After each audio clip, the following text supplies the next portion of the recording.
ഇതാണ് വിജയ വിട്ടാല ക്ഷേത്രം, ഹംപിയിലെ ഏറ്റവും പ്രധാനപ്പെട്ട ക്ഷേത്രം. വിജയ വിട്ടാല ക്ഷേത്രത്തിലെ ഗരുഡ മണ്ഡപമാണ് നമ്മുടെ 50 രൂപ നോട്ടിൽ കാണിച്ചിരിക്കുന്നത്. ശിവക്ഷേത്രങ്ങളുടെ മുന്നിൽ നന്ദി വിഗ്രഹം നിർബന്ധമായും കാണുന്നതുപോലെ വിഷ്ണു ക്ഷേത്രത്തിനു മുന്നിൽ ഗരുഡ വിഗ്രഹവും കാണും. ഗരുഡസ്തംഭം എന്നറിയപ്പെടുന്ന ഒരു സാധാരണ സ്തംഭമാണ് പതിവെങ്കിലും ഇവിടെ ഒരു രഥത്തിന്റെ രൂപത്തിലുള്ള മണ്ഡപത്തിലാണ് ഗരുഡനെ പ്രതിഷ്ഠിച്ചിരിക്കുന്നത്. രാജാവായിരുന്ന കൃഷ്ണദേവരായർ ഒറീസയിലെ സൂര്യക്ഷേത്രത്തിന്റെ മാതൃകയിൽ പണികഴിപ്പിച്ചതാണ് ഇത്.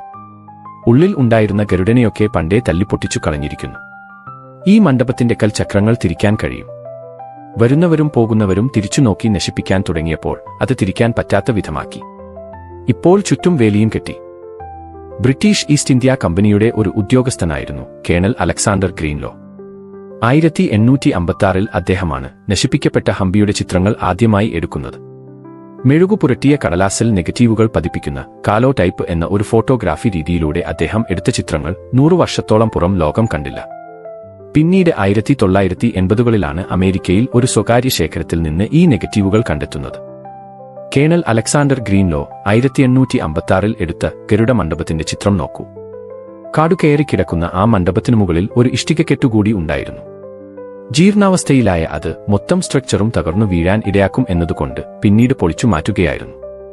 മറ്റൊരു വ്യത്യാസം കാണാനുള്ളത് ഇപ്പോൾ രഥത്തിന്റെ മുന്നിലായി കാണുന്ന 2 ആനകളാണ്.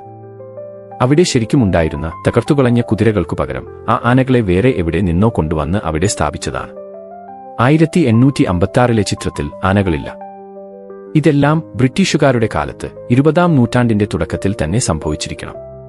കാരണം ആർക്കിയോളജിക്കൽ സർവേ ഓഫ് ഇന്ത്യയുടെ സൂപ്രണ്ടായിരുന്ന എച്ച് ലോങ്ഹെർസ്റ്റ് 1917 പ്രസിദ്ധീകരിച്ച Hampi ruins described and illustrated എന്ന പുസ്തകത്തിലെ ചിത്രത്തിൽ മണ്ഡപത്തിനു മുകളിലെ ഇഷ്ടിക കൊണ്ടുള്ള മകുടമില്ല. കൂടാതെ ആനകളെ അവിടെ കൊണ്ടുവച്ചിരിക്കുന്നതും കാണാം. ഇപ്പോൾ 50 രൂപ നോട്ടിൽ കാണുന്ന ആന വലിക്കുന്ന മുകളിൽ കൽക്കെട്ടില്ലാത്ത രഥമാണ് ശരിക്കുള്ള നിർമ്മിതി എന്നു ധരിക്കുന്നവരായിരിക്കും മിക്കവരും. ഇത് വലിയ കേടുപാടുകൾ ഇല്ലാതെ നിലനിൽക്കുന്ന ഒന്നാണ് എന്നൊക്കെ തട്ടിമൂളിക്കുന്ന യൂട്യൂബർമാരുണ്ട്. കേണൽ അലക്സാണ്ടർ ഗ്രീൻലോ എടുത്ത ചിത്രങ്ങളും അതേ സ്ഥാനത്തു നിന്നുള്ള ഇപ്പോഴത്തെ ചിത്രങ്ങളും പുസ്തകമായി പ്രസിദ്ധീകരിക്കപ്പെട്ടിട്ടുണ്ട്.